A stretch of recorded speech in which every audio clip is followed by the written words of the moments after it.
So hi guys, it is the genuine review of Devara part 1. NTR అన్న నటించిన movie.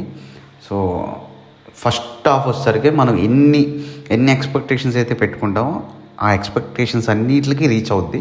So ఆయుధ పూజ song కానీ, తర్వాత జరిగే ఆయుధాల కోసం జరిగే ఫైట్ కానీ, క్లైమాక్స్ ఇంటర్వెల్లో ముందు వచ్చే ఫైట్ కానీ, సో ఇవన్నీ మనకి ఎక్స్పెక్టేషన్స్కి రీచ్ అవుతాయి. సో దాంతోపాటు అనిరుద్ధ్ గారు ఇచ్చిన బీజిఎం మనకి ఇంకా హైనెస్ది, ప్రతి ఒక్క ఎలివేషన్ షాట్స్ని ఇంకా చాలా ఎలివేట్ చేస్తాయి అన్నమాట. సో సెకండ్ హాఫ్ వచ్చేసరికి వరాని ఇంట్రడ్యూస్ చేస్తారు. సో తన ఇన్నోసెన్స్ క్యారెక్టరు ఇవన్నీ చాలా బాగుంటాయి అన్నమాట. చాలా అమాయకంగా, చాలా అంటే చాలా బాగా చేస్తారు ఆయన. సో ఈ మూవీలో ప్రత్యేకంగా క్లైమాక్స్కి వచ్చేసరికి అండర్ వాటర్లో ఏదైతే సీక్వెన్సెస్ పెట్టారో అవి కూడా చాలా బాగా చేశారు. ఆ విఎఫ్ఎక్స్ కానీ, అంటే మనకి చెప్పారు వీళ్ళు ఒక 11 ఫీట్లో వాటర్ వేసి చేశారని చెప్పి, మనకి ఆ ఫీల్ నిజంగా సీ బ్యాక్ డ్రాప్లోనే చేశారని చెప్పి మనకి సీలాగే ఫీల్ అవుతాం మనకి ఎక్కడ ఇది చేసినట్టు ఇట్లా విఎఫ్ఎక్స్ అంటే లైక్ గ్రీన్ స్క్రీన్లో చేసినట్టు అట్లా ఏం అనిపించదు అనమాట. సో చాలా అంటే చాలా రియలిస్టిక్గా ఉంటాయి అనమాట. ఇంకా దాంతోపాటు షార్క్ సీన్ ఏదైతే ఉందో అది కూడా మనకి మంచి హైని ఇస్తుంది.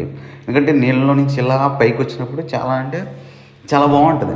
మనం ఎన్టీఆర్ని ఎలా అయితే చూడాలనుకుంటున్నామో ఆ ఫ్యాన్స్కి కావాల్సిన హై ఎలివేషన్స్, మాస్ ఎలిమెంట్స్ అన్నీ ఈ సినిమాలో దొరుకుతాయి అన్నమాట. అంటే 6 years నుంచి వెయిట్ చేస్తున్నారు కదా, సో ఆ వెయిట్కి వర్త్ అని చెప్పి చెప్పొచ్చు అనమాట. సో అంటే సెకండ్ హాఫ్లో కొంచెం ల్యాగ్ ఉందనుకోండి.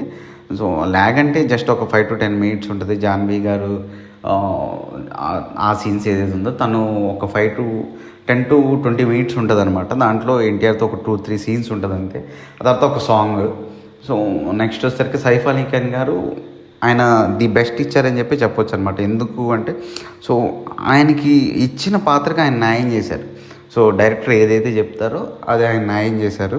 కమింగ్ టు ఇంకా సపోర్టింగ్ రోల్స్ ఎవరైతే ఉన్నారో ప్రకాష్ రాజ్ గారు, టామ్ చాకో గారు, మిగతా వాళ్ళందరూ కూడా బాగానే చేశారు కాదు, సారీ.